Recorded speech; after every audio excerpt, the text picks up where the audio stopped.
I'm Eric Welander, and I work remotely as a software developer. Now, I've tried using multiple monitors with my Mac for work, but no matter how much Apple tries to make that setup better, it's still complicated, especially when I want to take my laptop on the road and all of my windows get scrunched onto one display. And I love working on my iPad as well, but having it as just a touchscreen on my desk can be hard to type on, and then adding yet another keyboard to my desk just creates more clutter than it's worth, in my opinion. And I know, yes, there are keyboards that can toggle between different Bluetooth inputs, but I find that setup to be flaky and it takes precious time to repair between each device. Enter Universal Control. It's a new feature from Apple that allows you to magically move your mouse and keyboard from one machine to control another. To do something similar to my setup, you'll need a Mac and iPad that can run macOS 12.3 and iPadOS 15.4 or newer.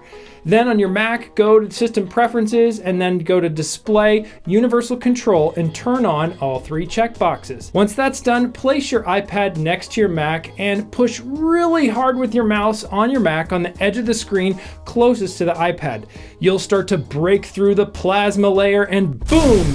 Move into a parallel universe of iPadOS. This establishes the locations of each screen and software, and you can adjust the details in your Mac display settings. Now you can seamlessly move your keyboard and mouse to controlling either device like their multiple monitors. Now, of course, you can do all kinds of crazy setups with Universal Control with more than just one Mac and one iPad, but that's a story for another day. But why is this so much better for me than the alternatives? It's simply having access to a second system with a touchscreen, and that's very convenient for certain parallel tasks like listening to music, running timers, or tuning into meetings.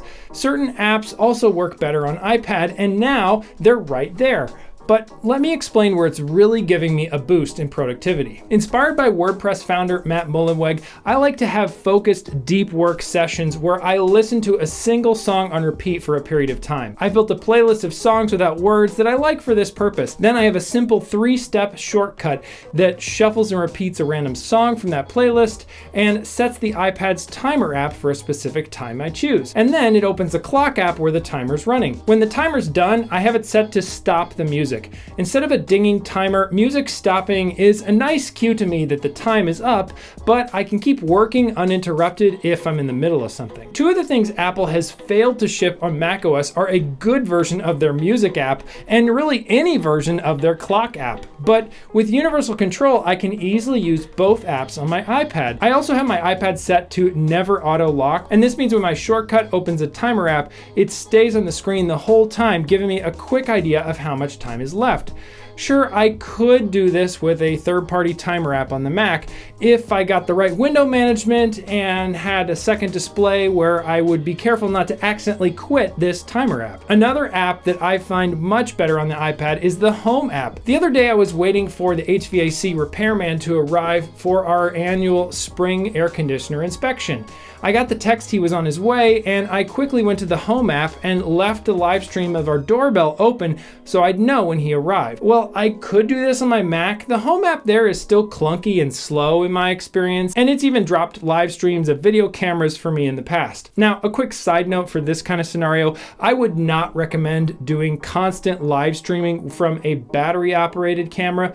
My doorbell is hardwired. Another way I use this setup is joining online meetings on Zoom and Microsoft Teams. Many newer iPads have nice webcams and microphones, which makes them great for joining meetings. I also really like that I can get to the unmute button with my finger on the display of the iPad rather than counting on my mouse to quickly move over to that window and unmute. Now, I bet you're wondering, where did I find that really cool iPad stand? Now, I do think that Universal Control is a lot nicer when you get the iPad and Mac display at about the same level. This is pretty easy when the iPad and Mac laptop are open on a desk, but with a bigger monitor, you probably need to move the iPad a little higher. I went with the 12 South Hoverbar Duo for my iPad stand at my desk.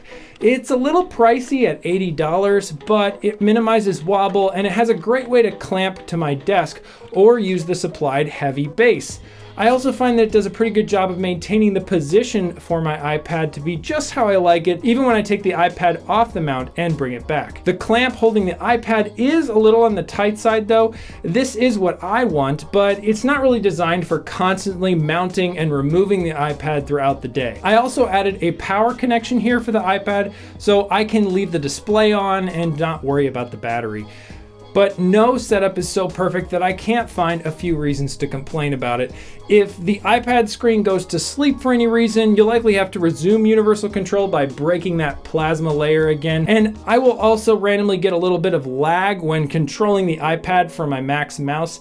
It's not the end of the world and it doesn't really slow me down too much, but it is noticeable. My shortcut also will occasionally play one song and then go to another song before repeating that song continuously. Now, Apple first previewed Universal Control in June of 2021 at their developers conference, and it took them all the way until March of 2022 to get this feature to be stable enough to ship to customers.